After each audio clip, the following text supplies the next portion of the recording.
Before there were cities or kingdoms, before writing carved our thoughts into clay, there were stories, whispered beside campfires, sung to the rhythm of night insects, stories that kept the darkness at bay, and among them, perhaps the oldest of all, were stories of ghosts. They began with a shiver in the wind, a flicker beyond the light, the quiet belief that something of us, our laughter, our sorrow, our longing, lingers even after the body fades. Every culture has told them. Every people, every tongue, every age, from the deserts of Mesopotamia to the forests of Japan, from candlelit chapels to electric screens, we have always told ghost stories. But why?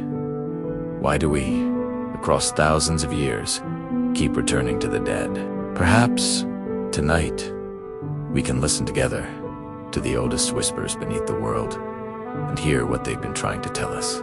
Our first ghosts lived in the dark, in the space between firelight and the unknown. For our ancestors, the night was alive. The forests whispered, the mountains echoed back, voices that sounded almost human. When someone died, their presence didn't vanish. Their scent lingered.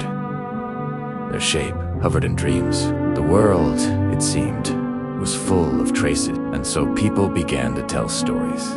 Not to frighten, but to remember. In ancient Mesopotamia, the Sumerians spoke of Gadim, the shades of the departed. They wandered the underworld, dusty and thirsty, sustained by offerings from the living. To neglect them was to invite their restlessness. A haunting was not a punishment.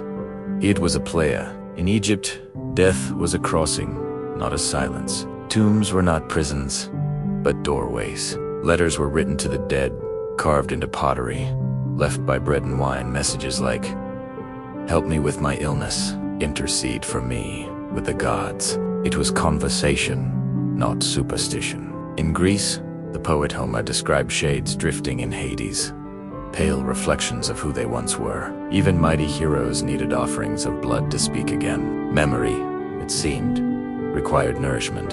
In Rome, the dead had their day Lemuria, when beans were scattered at midnight to soothe wandering spirits. The father of the house would whisper, "These I send to you, ancestral shades." It was not fear that guided him, but love wrapped in ritual. Across the ocean, in China, the Hungry Ghost Festival still blooms each year.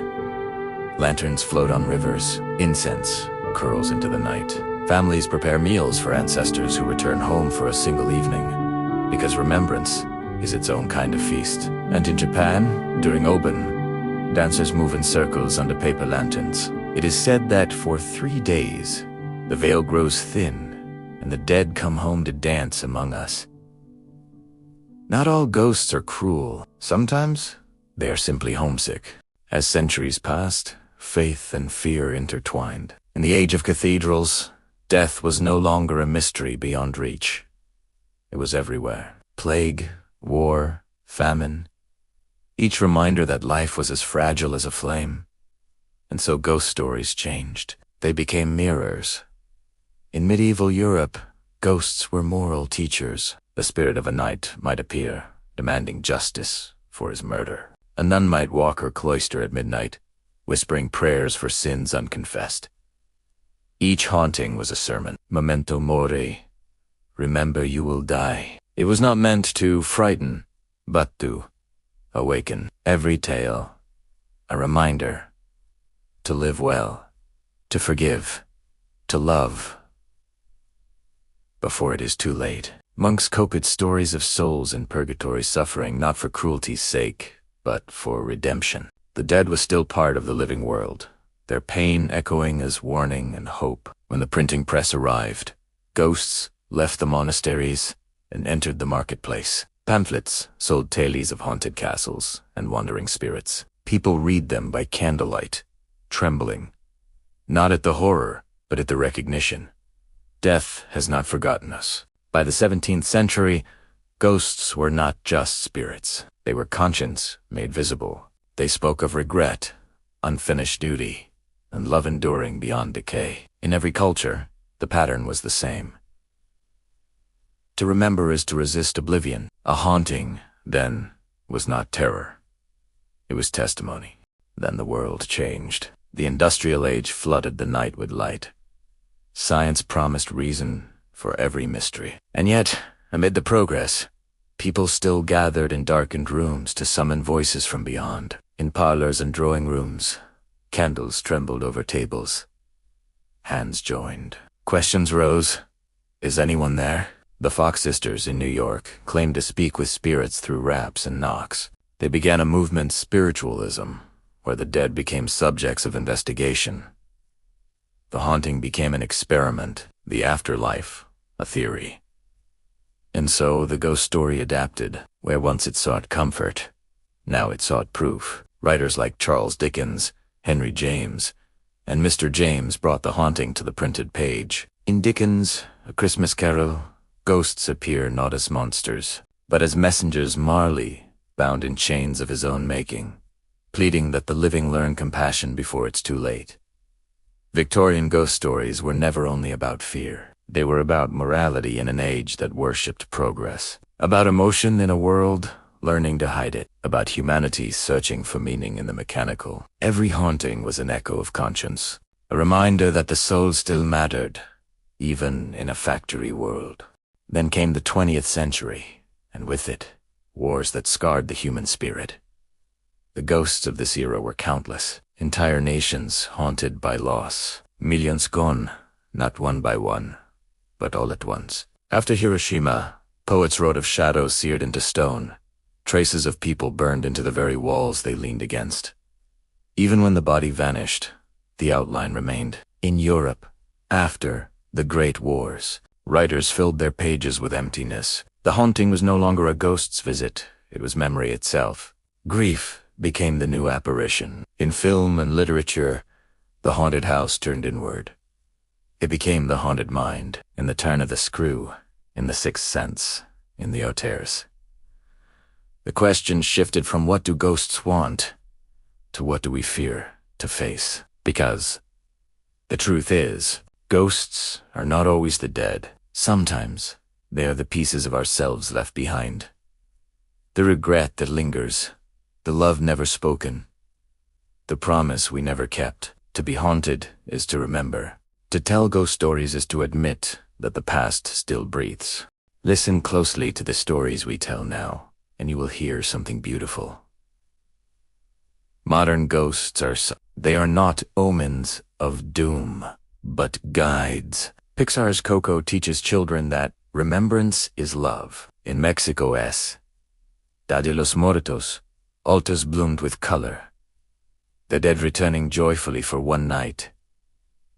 Beneath the marigold sky, in Ghana, funerals burst with drums and dancing, because the soul deserves celebration. In Vietnam and Korea, families feed the ancestors rice cakes, believing that kindness keeps the worlds connected. Even in the West, our ghost stories have changed tone. They are stories of reconciliation, of empathy. Films like Ghost, The Lovely Bones, Coco, and A Ghost Story speak of love that endures, not horror that consumes. Perhaps we have learned,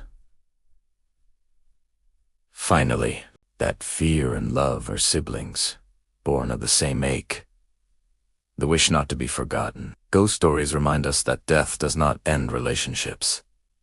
It only changes their shape. The living and the dead still speak in memory, in music, and dreams. Soft music, harp and strings, swelling gently.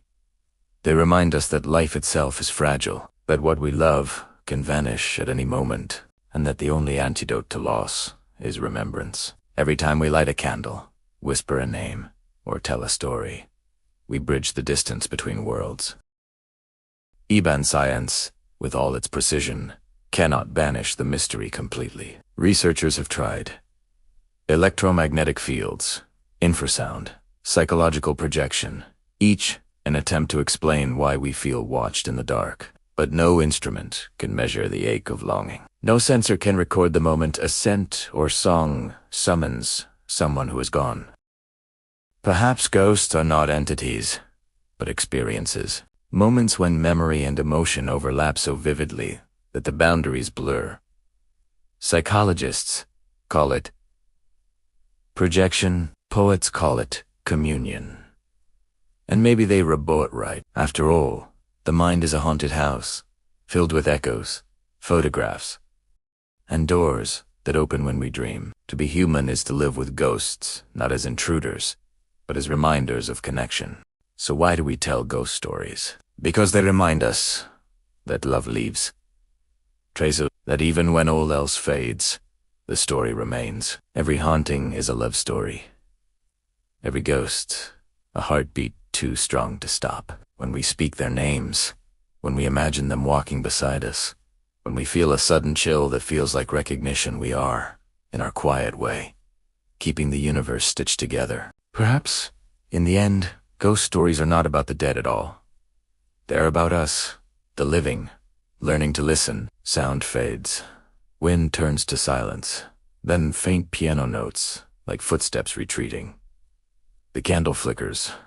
The night exhales. And as the last light fades, we realize the truth that every storyteller has known. That we do not tell ghost stories to frighten ourselves. We tell them to remember. To make peace with the dark. To keep company with what we've lost. So if you ever feel a presence in the quiet, a whisper, a breath, a warmth on your shoulder, don't turn away. Perhaps it is not a haunting, but a hello. Visual candle extinguishes. Smoke curling upward into dawn. Good night, and thank you for listening.